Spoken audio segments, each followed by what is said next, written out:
ঠিক আছে, তুমি একদম ঠিক আছে।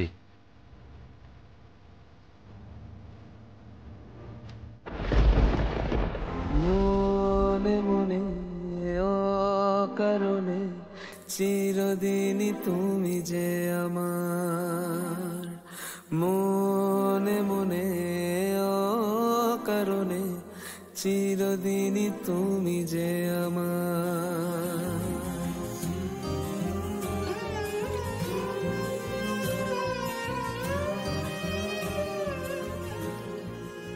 ঠিক আছে, আমার কিছু হয়নি, দেখো একবার আমার দিকে তাকিয়ে। না, ওর দিকে তাকিয়ে দেখো, আমি ঠিক আছে, ঠিক আছে, কিছু হয়নি। আমার কিছু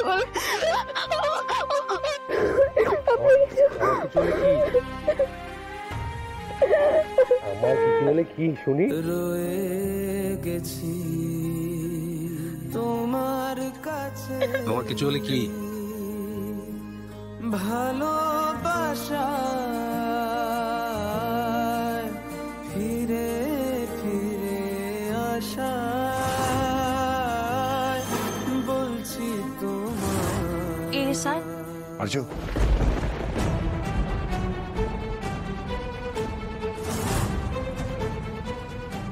অপর্ণা তোমার জন্য। আচ্ছা, ওর কোনো দোষ নেই, ও কি করবে?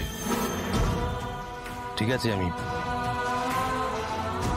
তোমরা এখানে এলে কি করে? কেন আমাদের এখানে আসা উচিত হয়নি? না না, তুমি আসবে আমি খুব ভালো করে জানি, কিন্তু তোমাদের জানা লোকে সেটা জানতে চাইছি।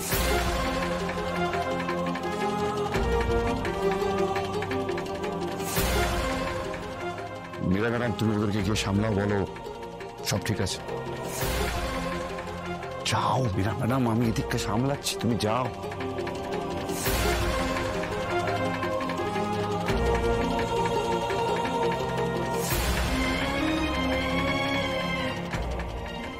What is it right?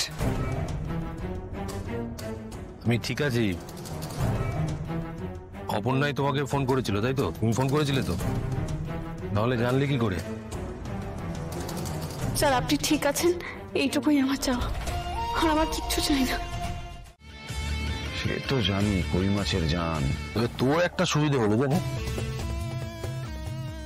কাছাকাছি কোনো হসপিটালে গিয়ে খবর নিয়ে খোঁজ পেয়ে যাবে। সে নয় ঠিক আছে, কিন্তু তুই ওই মেয়েটা তো এই আমি এর আগেও শুনলাম ওই মেয়েটা বলে কথা বলছিস, ওর একটা নাম আছে অপর্ণা বসু। অপর্ণা বসু বলে কথা বলো প্লিজ। বাবা, আমি তো ভাবলাম তুই বলবি অপর্ণা সিংহ রায় বলে ডাকতে। আমি বলবো তোকে, বলবো, নিশ্চয়ই বলবো, তুই সময় হোক ক্লাস পেয়ে। তুই কি বলছিস তুই জানিস? দেখ, আমার মনে হয় না আমরা কিছু ভুল করছি বা অন্যায় করছি, আমরা কেউ কাউকে ঠকাচ্ছি না, আর অপর্ণার থেকে আমি কোনো সুযোগ নিচ্ছি না, আর অপর্ণাও আমার থেকে কোনো সুযোগ নিচ্ছে না এখনো পর্যন্ত।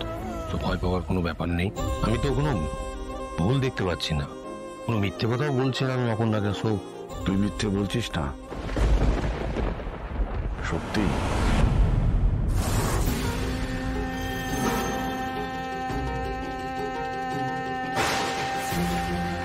না, কিন্তু কোনো মিথ্যে কথা আমি বলিনি অপর্ণাকে।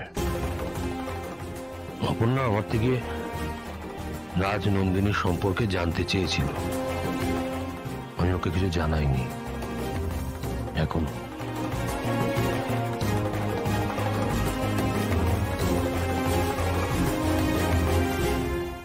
অপর্ণা কেন? আমরা তো এতক্ষণ অপর্ণাকে নিয়ে কথা বলছিলাম। সি অর্কসি, মাদার ইন লরও অপর্ণাকে নিয়ে অনেক কোয়েশ্চেন আছে। কিন্তু অপর্ণা তো একটা বাচ্চা মেয়ে, আমাদের অফিসের স্টাফ সবে জয়েন করেছে। হ্যাঁ, তারপরেও যখন তাকে নিয়ে বাড়িতে অফিসে বারবার প্রশ্ন উঠছে, তার মানে কিছু তো একটা কারণ আছেই। অপর্ণাকে নিয়ে কি জানার আছে আমাকে বলো, আমাকে জিজ্ঞেস করো। অপর্ণার ব্যাপারে অর্কর থেকে বেটার আমি জানি, কি জানার আছে? আর্য, কপালে চোট লাগলো কি করে? জয়নি একটু সামান্য ফুলে গেছে, ঠিক আছে। সেই জন্য তো জিজ্ঞেস করছি কিভাবে হলো এটা। বাদ দাও না, কিছু হয়নি বলছি তো। চলেই যাচ্ছিলাম, তোমাদের কথা কানে এলো তাই এখানে এলাম, তা না হলে আমি একটু ওই ঘরে যাচ্ছিলাম। ওই ঘরে মানে আমি একটু একা থাকতে চাই মা, তাই। আর্যদা, ওই অপর্ণার ব্যাপারটা কিছু। মানসি, স্টপ ইট। দাদাকে ডিস্টার্ব করো না প্লিজ। আচ্ছা কি আশ্চর্য, আর্যদাই তো বললো যা জিজ্ঞেস কর সেটা ডিরেক্টলি আর্যদাকে জিজ্ঞেস করতে। সময় হলে বলবো, চিন্তা করো না, সময় আসুক। অপর্ণার ব্যাপার কেন, সব ব্যাপারই খুলে বলবো।